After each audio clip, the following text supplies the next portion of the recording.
Welcome to the Crystal Coach Show with me, your host, Anahata, helping you live every day with clarity, guidance, and practical wisdom. Are you feeling overwhelmed, anxious, maybe disconnected? Do you ever feel like you don't know how to live a life of peace and joy?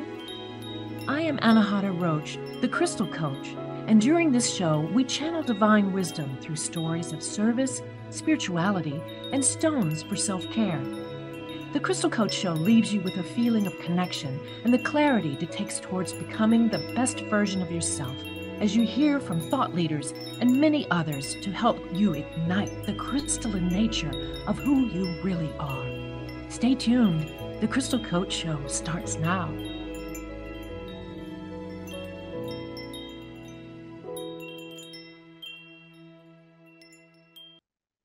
And welcome to the Crystal Coach Show. I'm your host, Anahata, and this is actually our third podcast since we started our Crystal Coach Show.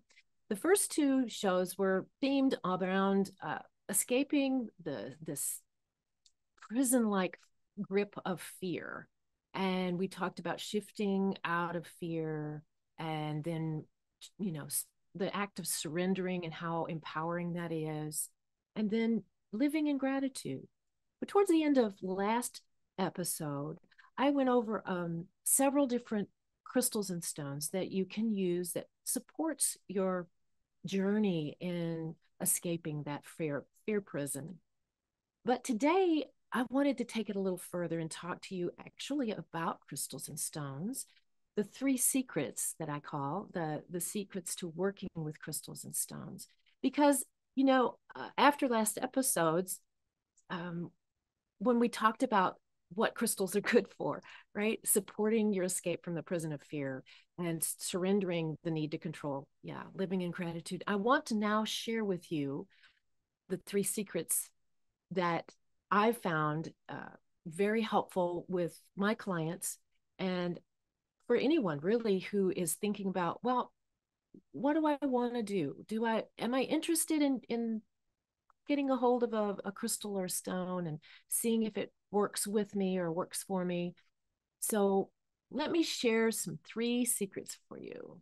The first one is that you have to let your body decide. You have to let your body choose. We get so interested and involved in the information about everything, right? And there are, I don't know how many crystals and stone books that are out there published in the world. And I used to keep bees. So I like to say that a crystal, if you ask a crystal person about the best way to use a stone, you're going to get three answers from one person. And if you keep bees and you ask a couple of people the best way to keep bees, it's the same thing. You're going to get like 5 answers out of 2 people.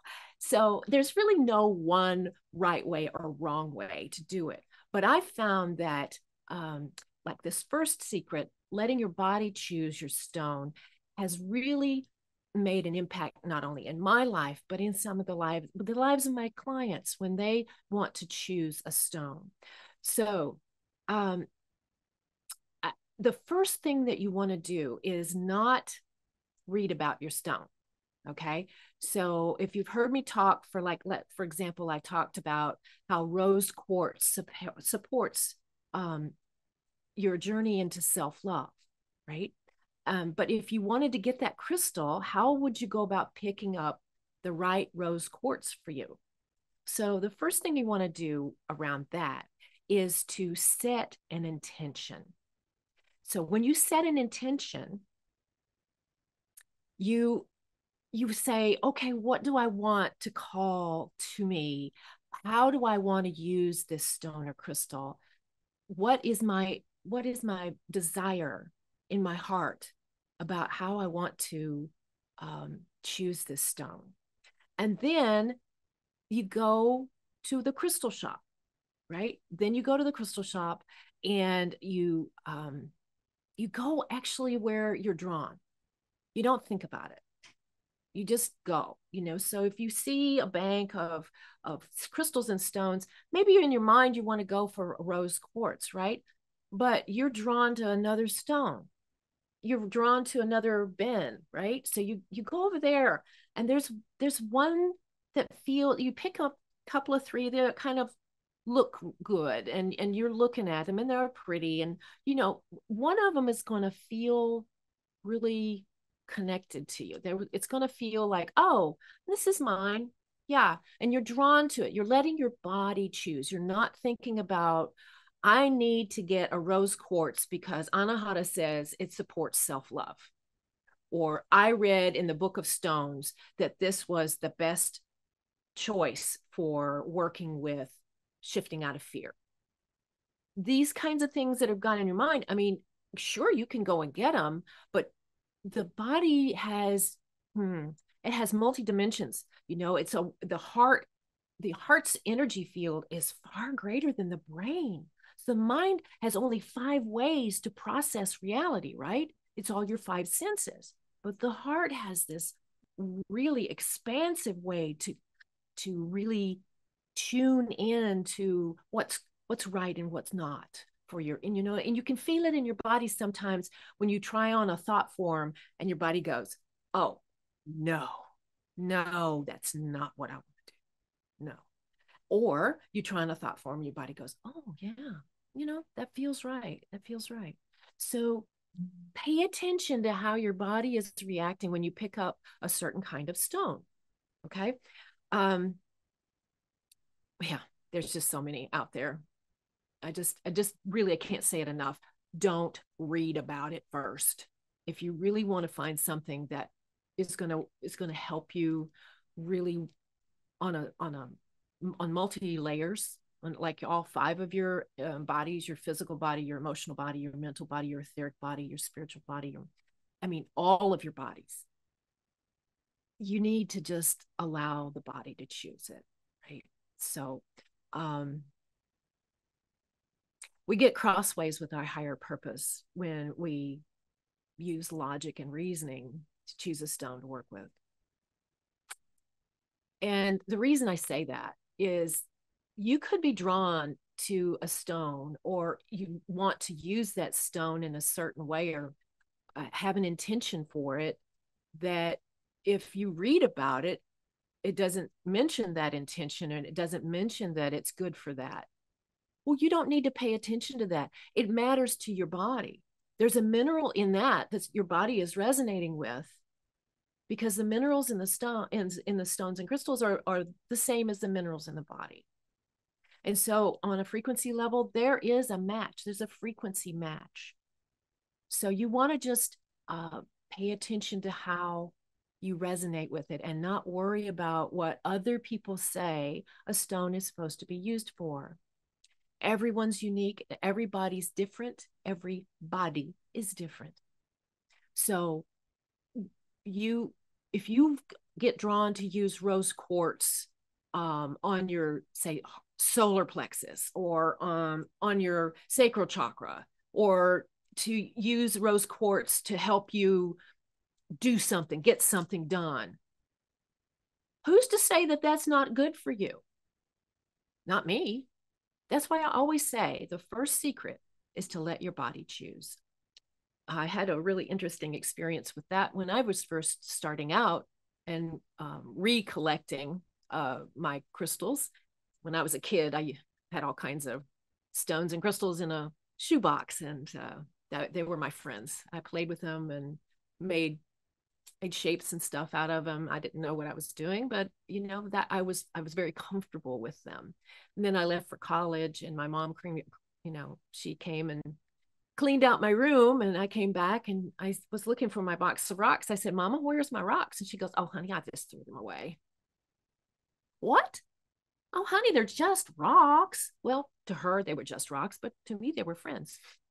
So anyway, I was saying that I when I started in on this path, in this timeline right now, I was reading about them and then saying, oh, I need that. And then I would go and get them. And I would wonder why I couldn't really feel connected to it, right? So once I figured out that my body was speaking to me more loudly than my mind, and I was trying to override what my body was telling me by all of what I'd read, and I like, well, but this says this, right? Why can't I use it for this? So I learned the hard way that the best way to find the right stone for you is to allow your body to choose it. Okay. Um, now, um, the second secret is that, okay, now you found your crystal. Now what? So the secret number two is make sure your crystal is cleared. And when I say cleared, I mean, we don't know. We really can't know what happens to your crystal or your mineral that comes from the ground. Okay. So they've been mined, they've been taken out of the earth where they were born, where they lived, where they were comfortable, and that's their home. They've been abruptly uprooted from their home, and who knows how they were treated. They were just thrown into a box, they were tumbled, or they were, power washed, or whatever they were done to in order to get to the place where they could go to market, right? I like to use stones that are not polished. I mean, there's nothing wrong with polished stones, but to me, that it's almost like they have like a plastic bag over them. It's like they're muted. Their energy, their frequencies are muted. So it's much better to go ahead and try to use a raw stone rather than a polished one. When we go to break in a few minutes, I will go get a raw and a polished, and I'll show you what I mean. Okay. But anyway, we were talking about clearing. So we don't know what happens to our stones, and we don't know in the shop who's handled them and what kind of energy they had. So you can't very well come home with a stone and start to work with it immediately until you've cleared it to that default frequency of the earth. Now, how do I do that? What are you talking about, Anahata? You talking about what does it mean to clear? Okay, let me just get. Let me. Wait. Be patient. I'm getting there. So the ways that you can clear a stone, there's several different ways. Depends on what you have. If you have a water soluble stone, I wouldn't recommend running water over it because you wouldn't have a stone after that. Some water soluble stones are like selenite or lepidolite, and in their raw forms, even some raw form of pyrite dissolves, and that's, I mean, that it was a star kind of a thing, little pyrite flower I had, and I thought pyrite was good, but it dissolved on me. So you just have to be very careful when you use water as a way to clear. And when you use water is really good to use with polished stones. That's okay. So if you're looking at, I'm telling you to get raw stones and you've got polished stones, you can use water, no problem, because the polished stones won't melt on you. So um, at any rate, we're clearing with water with an intention to to remove any energy that is held inside the stone or crystal that isn't of the earth. So I like to think of like a clear mountain stream. And so when I'm running water over a new ally, a little new crystal ally, a new friend that I've brought home, I always have this intention of this clear, pure, snow fed mountain stream. And that just takes it all away. So that's one way. The other way I always use to clear is by sound. And there's lots of ways you can do with sound. You can use tincture bells, they go ting, or like a drum, or you can tone, you can rattle. Toning is something not, you don't have to be a singer to tone. You just have to have a clear intention. And when, again, that you close your eyes, you get an image of this clear mountain stream, but now you're asking for a tone that goes with that. And then when you get the tone, then you can sound that tone through the stone. And it's an amazing, very quick, and also you can broadcast to a large you know space. So if you have multiple stones and you just want to do it one time, so then you set that intention for that tone and then tone it. I would tone for you, but I'm afraid I might like warp out the audio, so I'm not doing it. um excuse me. Okay, so another way to do this, to clear them, is to put them out in the sun. Now, if you want to put it on a sunny window, that's great, but make sure that it's not for more than a couple of hours. Excuse me. Because if you leave it out like all day and you do that consistently, some of the really pretty color stones like amethyst, which is purple, and rose quartz, which is pink, and citrine, which is yellow, they have a tendency to kind of fade, and the bright vibrant color that you were drawn to is gone. So you really have to be careful when you put your stones out in the sun, that you don't want to do that consistently every day, because especially like in the summertime, you would get it would get too hot and some stones may crack. So not only do they get discolored or fade, they also crack with too much heat. So you just be careful. Yeah. Be careful with the sun, but it's really great when the sun empowers the stone with that really beautiful radiant energy. It always feels really charged up when you clear it that way. The other way is to set it in the moon, in a full moon, especially a full moon bath for your crystals and stones is like primo. That's like my top way to recharge my crystals after I've been using them. So if you wanted to set them out just to get them, to get to charge them up, to clear them out, a full moonlight and a full moon bath is wonderful. If you don't have a way to set them outside, put them in your windowsill when you know that the sun will be, I mean, the moon will be rising on that direction. If you have a window in that direction, then put your and it doesn't even have to be a cloudless night. It's the energy of that full moon that is affecting the stones, not the fact that it's actually the light coming into them. Now, when it is the actual light, that's even better.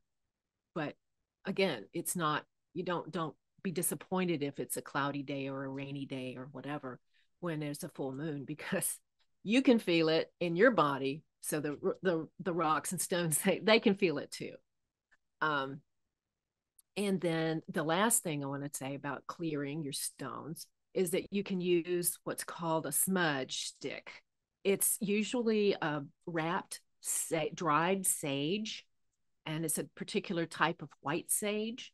And you can buy them at any kind of metaphysical store or online. But the the smudging, you just kind of light the end of it, and it will glow. I mean, you get it to where it's not like burning. You want it just to smoke. You want the smoke. Okay. So you smudge and you smoke your crystal. Okay. So for example, I've got this black tourmaline piece here. So you're just smudging.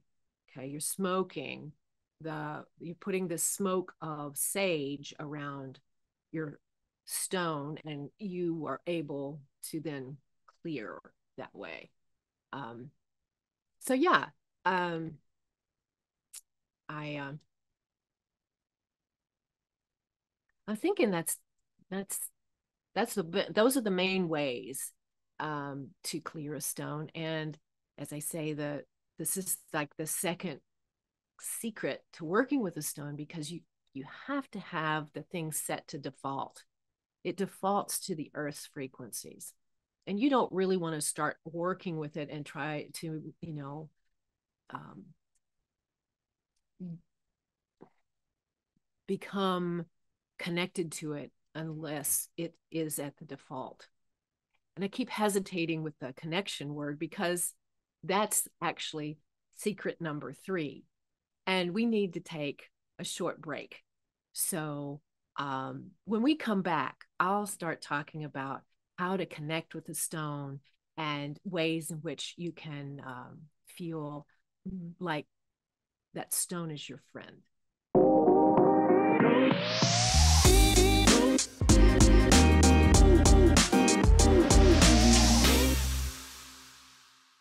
Welcome back to the Crystal Coach Show, Anahata.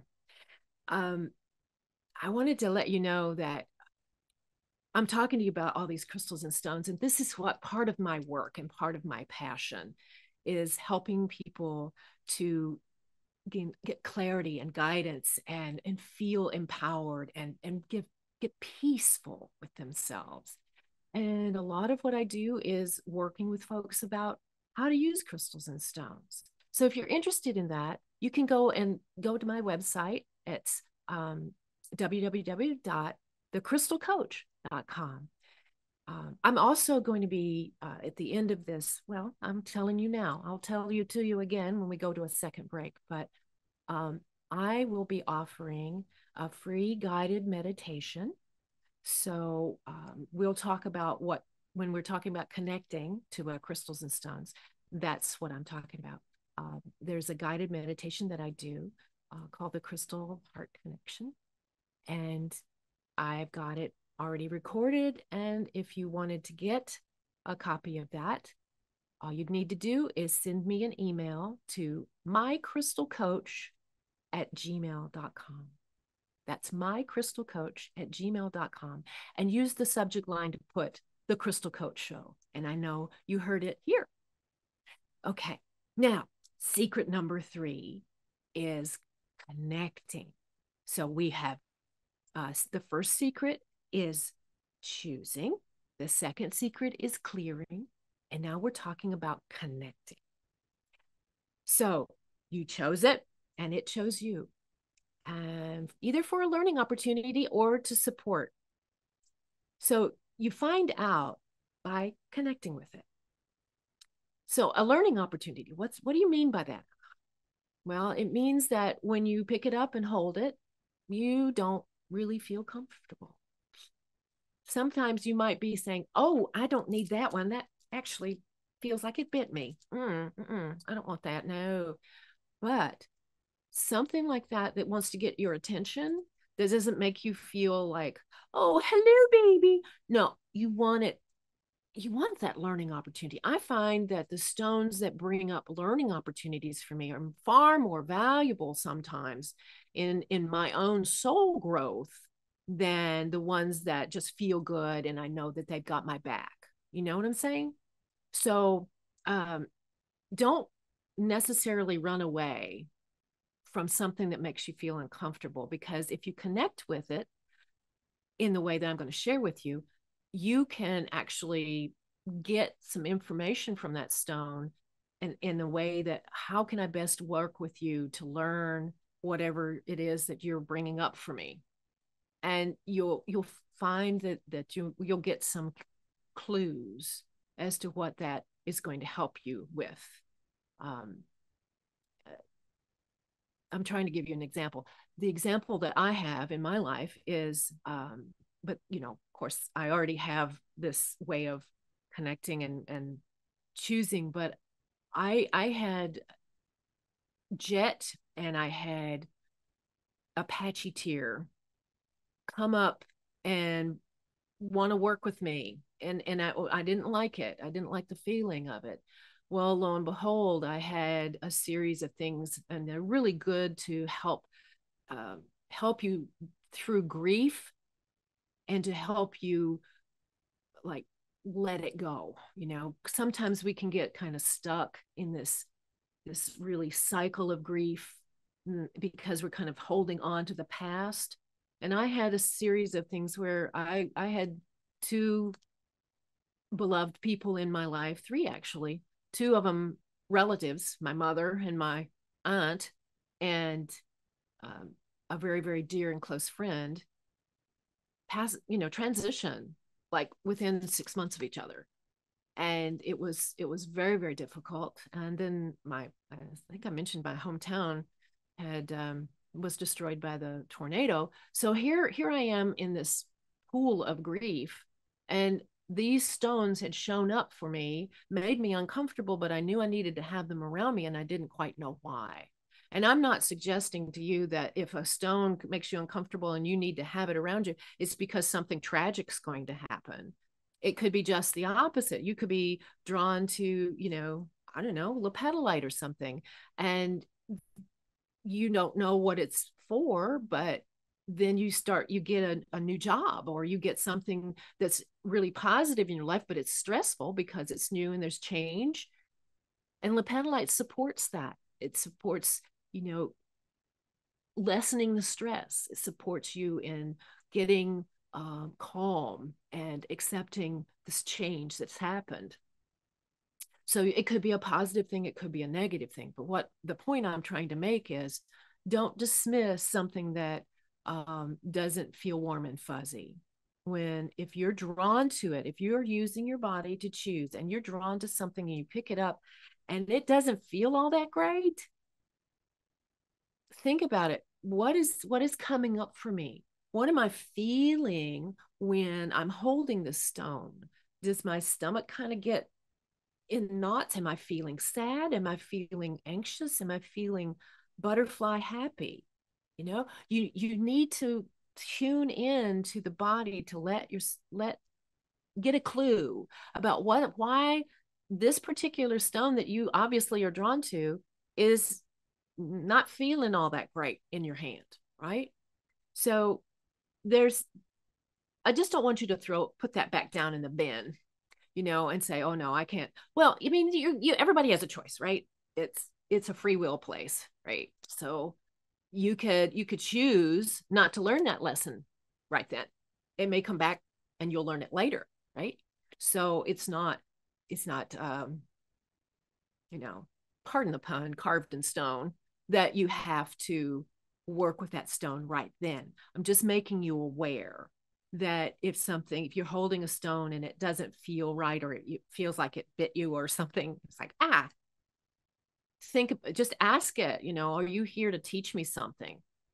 Because we're here in this body and in this reality to learn and to experience, and not to be all cocooned in a comfort zone. I mean, if you want to do that, why are you here? I mean, this is the school. The school is the learning school, right? It's you want these teachable moments so that you can grow as and evolve as a soul. That's what I believe anyway. So, how do we connect with a stone? I connect with a stone by sitting with it in meditation. I've tried to feel into the heart of the stone or the crystal that I'm holding in my hand, um, because I feel like that's the best way to work with it. If you can feel into the essence of that crystal being, that light being that's inside, encased in this beautiful mineral, then that is like you're halfway there to really finding that common frequency that will connect you. Um, like almost like when you're holding the crystal in your hand, and you can, like, underneath, you can almost feel like these little thunderbolts going up from your hand and then coming down from the stone. So it's like that's the communication, that's the connection, the electricity is being generated, that frequency is being shared. Okay, so in meditation, there's a couple of different ways. You can sit and just ask you feel into the heart and you ask, well, how best can we work together? And however you get your messages, whether you hear them, you see them, you feel them, or you know them, there's a lot of different ways to intuit. Everyone is intuitive. I don't care who you are. You have an intuitive ability because we're all hardwired for that. We all have a way to connect on an etheric level, on a frequency level, but we've never been taught how to do that. So that's the crystals and stones can teach us. It can teach us how to open our hearts to receive frequencies from outside of ourselves, from the earth. You can receive a frequency from a tree. I mean, people make fun of the tree huggers, but I've done that.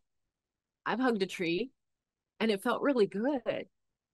It's like being in the arms of a loving mother, just a big loving mother, because trees are connected to the heart of the earth, and that's the energy, is the earth mother. So go hug a tree. See what I mean? So the other part of connecting to a stone or crystal that you get is to journal about it. And when I say journal, I mean, for the longest time, I kept a record of every single stone that I had. I kept, I would write down what, usually there's like if you go to the gem and mineral show, for example, there's always a little tab with your stone that tells you what country of origin it came from, maybe what mine it came from. And so you are, you're really good with that, right? So you got that information already. So if you have that information, I would keep a record of the country and the mine if you have it. Then describe it. How big is it? Is it an inch long? Is it 2 inches long? Is it a diamond shape? Is it round? Is it a cube? Is it triangular? Is it just kind of weirdly shaped? Just kind of describe it. What does it look like? Is it dark? Is it light? Does it have striations? Is it fan shaped? Is it condensed? And the color and, all of that, so that you have a record of this stone. And then after you've connected to it, then you journal about what experiences you've had connecting to that stone, right? So, I'm trying to think about I've actually made a spreadsheet. If you want to geek out about that, I've actually made a spreadsheet where I've got all of my stones and I've got them grouped by element. It's because in the way I work, crystals and stones minerals are grouped by elements. So there's a fire element, there's an earth element, there's a water element, and there's an air element, but we call it wind because air seems to kind of like stagnant. Wind has movement. And then in my practice, there's a fifth element. It's called storm. Storm is all 4 elements put together. And think about what storm does. Storm is all about change and transformation. So when we come back, we'll talk more about the elements and how you can also work with them. But in the meantime, remember, if you'd like a copy or you would like to use the guided meditation that I have called the Crystal Heart Meditation, you can drop me an email at mycrystalcoach@gmail.com and the subject line, The Crystal Coach Show. We're going to take another short break and we'll be right back.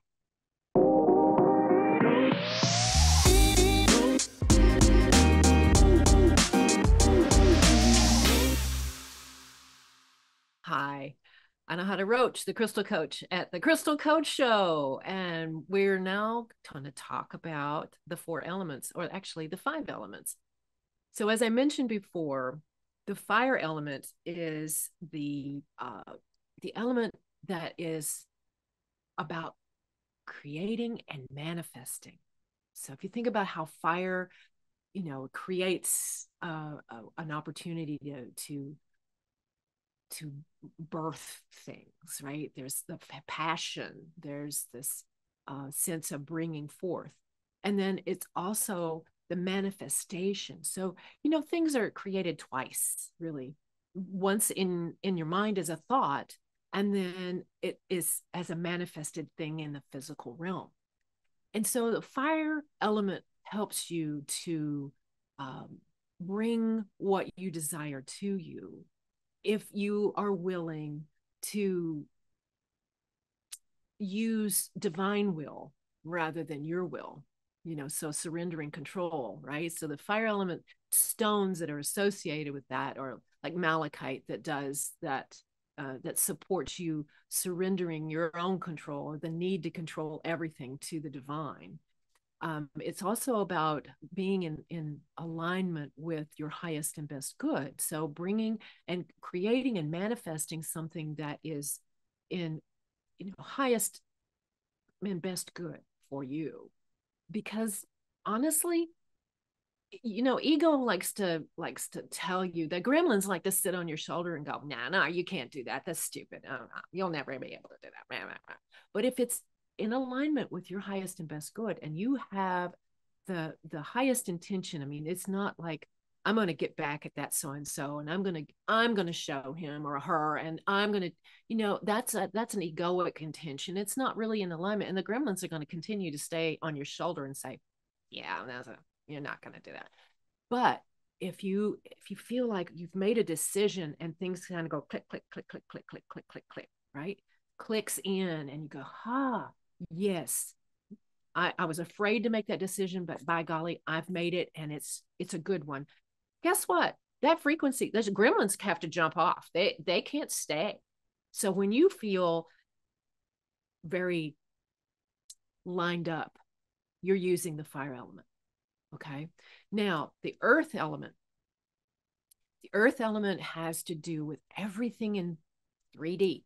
It's your home, your family of origin, your core beliefs, your physical body, your physical relationships, your career, your material goods, everything in 3D, right? So the things that work within the crystals and stones realm, within the earth element, are things that ground you, that help you be present, that help you to have that courage to face your fear and do it anyway, to transmute negativity to clear light, to protect, to kind of like absorb and protect you from toxicity. And those kinds of things, those kinds of stones and crystals are within the earth element, right? Also, the yin and the yang energy are in the earth element. Then we have the water element. The water element is all about your emotional body. So it's how we feel about things, how we perceive those feelings, how we receive feelings from others. And so it's our, on an emotional level, it's our part of our physical relationships, but it's the emotional part, the emotional attachments. We can get really bogged down. In my work, I see this a lot, and in my own life, I've certainly had to clear a lot of this. But we get bogged down by all the attachments that we make to emotions, or an emotional attachment to an outcome, right? So I've met the person that I feel is going to be my soulmate, or I'm going to be with them forever. And so I have attached that outcome to this relationship. And what happens? People come into your life for a reason, a season, or a lifetime. And maybe that was just a reason. And so you've had this emotional attachment to it being a lifetime, and it doesn't happen that way. Well, emotional attachments just get in the way. They just continually make us disappointed. So within the water element, we've got crystals and stones that help us to release those attachments, to let go, to find joy and gratitude, to heal the small wounded little one inside us. Every single one of us. I don't care how old you are. Every single one of us has mommy daddy issues. Every one of us. Don't care. Don't talk to me. I don't care.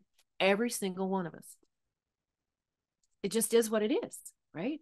But there's a little one inside that holds on to these emotional wounds and hurts. And the water element helps to heal that and to helps release that, right? So there's all, I mean, forgiveness, for heaven's sake, that's in the water element. So the water element has this aspect of just kind of helping us rinse out, clear out, wash out that which no longer serves. The wind element. The wind element is the fourth one. That has to do with your mental body. It's your association with your thoughts. It's your connection to your higher self and to the divine. It's, you go through the mental body into the spiritual one. Yeah. And the way in which we get crossways is that we get these programs that we have been given or we made up in our heads, in these thoughts, and we perceive reality in that way for the rest of our lives. For example, if you were chased or bitten by a dog when you were little, then for the rest of your life, every time you see a dog, you're afraid, and all dogs are bad, right? There's no other dog that's going to be okay for you because all dogs are bad, because that program says all dogs are bad. I was bitten by a dog, so therefore I'm afraid of dogs and dogs are bad. That's just an example of how you can program yourself to perceive your reality in a specific way that's not necessarily in alignment with your highest and best good, right? So the mental body is how you use those thoughts that you have, how you plant those thoughts, I call them thought seeds in the fertile field of the universe, and how, they're going to grow and they're going to come to you, whether it was a thought seed that was planted from fear or it's a thought seed that's planted from desire or love. Yeah. Big difference. Big difference. Sometimes you bring to you that which you do not want because you're afraid of it, or you're worried about it, or you're obsessed about something not happening. Well, because you've put that energy out there in your mental body, it's calling, that frequency is calling it back to you. It's the opposite of what you really want. So focus on the positive rather than the negative, because that's the outcome you really want, right? So in the mineral kingdom, the kinds of things that you find with supporting with wind element are getting confidence, knowing what you know, self-knowledge, being able to see a broader path for yourself. Some of us long for what do we do? What are we going to do when we grow up, right? What's our path of service? And the wind element helps you to kind of locate your landing strip and wait for the lights to come on so that you know where you're landing, right? So there's that. There's just so many other ways in which the wind element can be supported. And then finally, there's the storm element. As I said before, it's all about change and transformation. So you have transformation energy in Moldavite. And that is the transformation stone. And it's one of the storm element's highest frequencies. And it's the one that is the most challenging to work with. I have kind of a fun story about working with Moldavite. The first time, my body guided me to Moldavite. I picked out a piece of Moldavite and I held it in my hand, and I immediately had a headache. And I was like, well, I don't want this. And no, my body was like, yes, you do. Yes, you do. So, okay, well, this was early in my collection. So I was just starting an altar collection. It's kind of on a fireplace mantle in my home.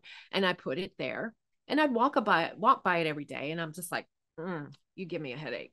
And one day I was walking by it and I swear to you, I heard, wear me. Wait a minute. What? Wear me. And I looked at it. I picked it up and I go, you give me a headache. No, wear me. Okay. So I got one of those little spirally things that you can put the stone inside. It's kind of like a little wire cage. And I wore it. And I had a low grade headache for 3 full days. And then the 4th day, it was gone. You know why? I found out later, Moldavite is such a high frequency that the human has to come into frequency with it. It has to your frequency has to raise up to match the Moldavite, or it's continually going to make you feel uneasy, or it's going to give you a headache, or some people it makes them feel dizzy, or their stomach hurts. Don't blame the stone. You're the one that needs to come into resonance with it. So it's just an interesting way to look at crystals and stones. You know, they're just not little playthings and play toys. For me, they're real beings, you know, and they're just as alive in a different way, but they have frequency and they have connection and they have energy just like we do. So you don't use them like slaves, you use them like partners. And to being partnering in a very high frequency stone, you got to come up to its level. It doesn't come down to yours. That's a fun fact. So anyway, I am before we wrap up, I wanted to show you, remember I said I wanted to show you the difference between a polished stone and a raw stone. So these are 2 pieces of rose quartz. Okay. This is a polished stone. So it's been polished into like an oblong, but this is a raw piece of rose quartz. So when you're going to the store, it doesn't matter if you're drawn to the polished one or the raw one, but the raw one has more access to the frequency of self-love than this one's a little more muted, but it's pretty. Thank you all so much for being part of the Crystal Coach Show today and sitting with me. I really appreciate it. And I look forward to talking with you next time on the Crystal Coach Show with Anahata. Bye.